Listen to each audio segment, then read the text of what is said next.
Hi everyone, welcome back to my channel grow my money baniya way. अभी recently finance minister ने budget present किया है। कुछ changes हैं उसमें। ओल्ड टैक्स रिजीम तो ऑलमोस्ट सेम ही है। न्यू टैक्स रिजीम के अंडर कुछ चेंजेस हैं। इस वीडियो में हम देखेंगे कि ओल्ड टैक्स रिजीम के अंडर क्या है और पहले न्यू टैक्स रिजीम के अंडर क्या स्लैब्स थे, अभी जो बजट लेटेस्ट आया है उसके अकॉर्डिंग क्या स्लैब्स हैं, और आपको लेटेस्ट बजट के हिसाब से न्यू टैक्स रिजीम ऑप्ट करनी चाहिए या फिर ओल्ड टैक्स रिजीम ऑप्ट करनी चाहिए। ये सब डिटेल्स हम कैलकुलेशन के थ्रू देखेंगे। सबसे पहले ओल्ड टैक्स रिजीम के जो स्लैब्स हैं वो यहाँ पे मैंने लिस्ट डाउन कर लिए हैं। कितनी टैक्स परसेंटेज है किस स्लैब के अंडर और कितना टैक्स अमाउंट बनता है, वो सब मैंने यहाँ पे कैलकुलेशन कर ली है। जैसे 2.5 से 5 लाख पे 5% है, उसका टैक्स ये बनता है। आप एक्सेल में बहुत इजीली कर सकते हैं। अप टू 15 लैक्स तक मैंने ये कैलकुलेट किया। अब 15 लैक्स सब पे 30% ही है, वो उसकी कैलकुलेशन मैंने नहीं करी है। अब आते हैं न्यू टैक्स रिजीम पे। पहले न्यू टैक्स रिजीम में जो परसेंटेजेस थे वो अलग थे। स्लैब्स भी 3-3 लाख के डिफरेंस के थे। आप देखो 0 to 3, 3 to 6, 6 to 9 and so on. But अभी उन्होंने थोड़ा अलग किए हैं। जैसे आप यहाँ देखेंगे जो लेटेस्ट न्यू टैक्स रिजीम है 0 to 3 है, 3 to 7 है, 7 to 10 है।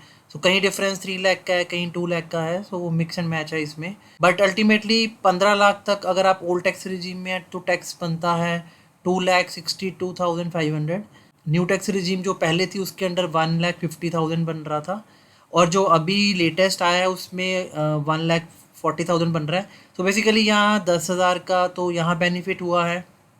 और लेटेस्ट न्यू टैक्स रिजीम के अंडर जो स्टैंडर्ड डिडक्शन है वो 50,000 से इंक्रीज करके 75,000 कर दिया। Which is basically 25,000 extra. उस पर अगर आपकी 30% वाली स्लैब मानते हैं तो उसमें 7,500 अराउंड और आपके सेव हो जाएंगे। बेसिकली 17,500 का डिफरेंस रहेगा न्यू टैक्स रिजीम में जो पहले थी और जो अब है। ये तो हो गया कंपैरिजन न्यू टैक्स रिजीम का पहले और जो लेटेस्ट बजट के अकॉर्डिंग।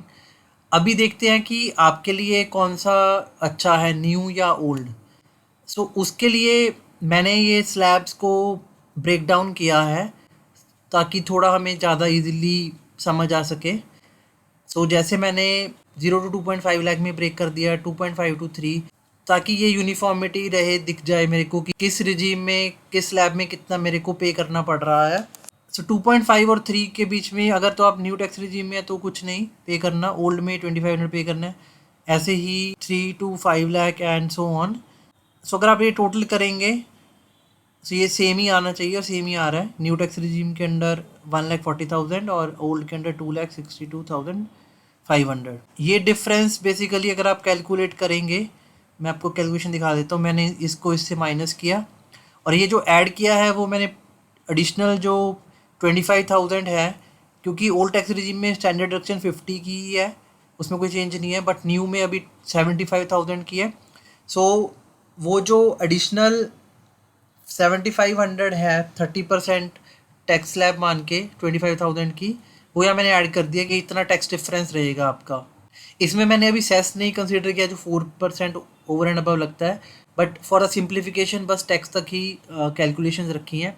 जैसे ये टैक्स डिफरेंस है 1,30,000 का, इसको कवर करने के लिए मेरे को 4,33,000 समथिंग की सेविंग्स दिखानी होंगी, तभी मेरे लिए ओल्ड टैक्स रिजीम बेनिफिशियल है, नहीं तो मेरे लिए न्यू टैक्स रिजीम बेनिफिशियल है।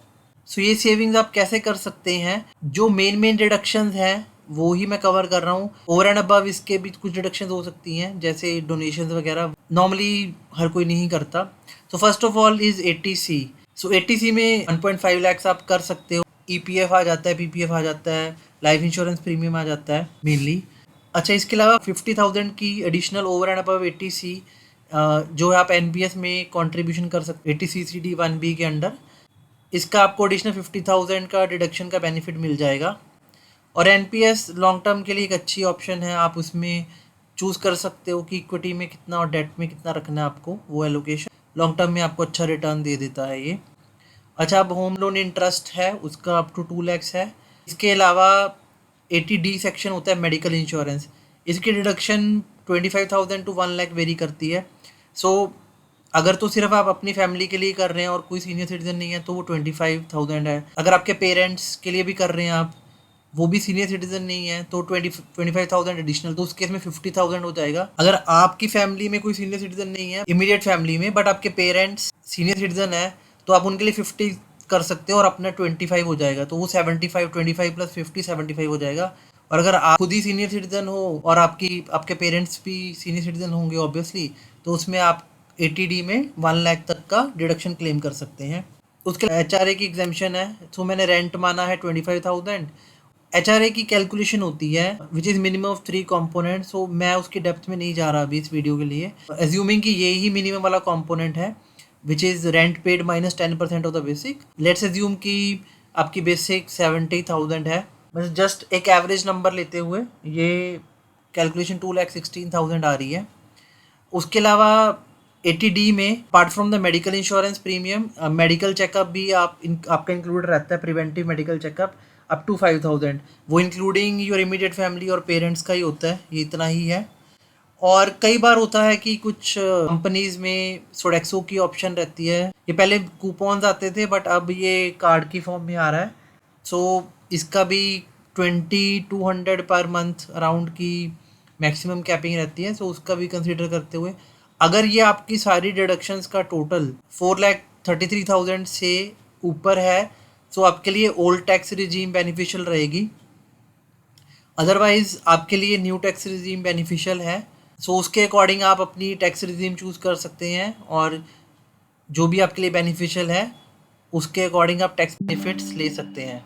सो ये था हमारा comparison old versus new tax regime का according to the latest budget.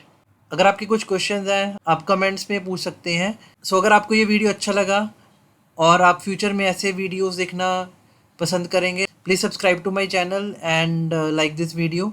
Thank you so much for watching.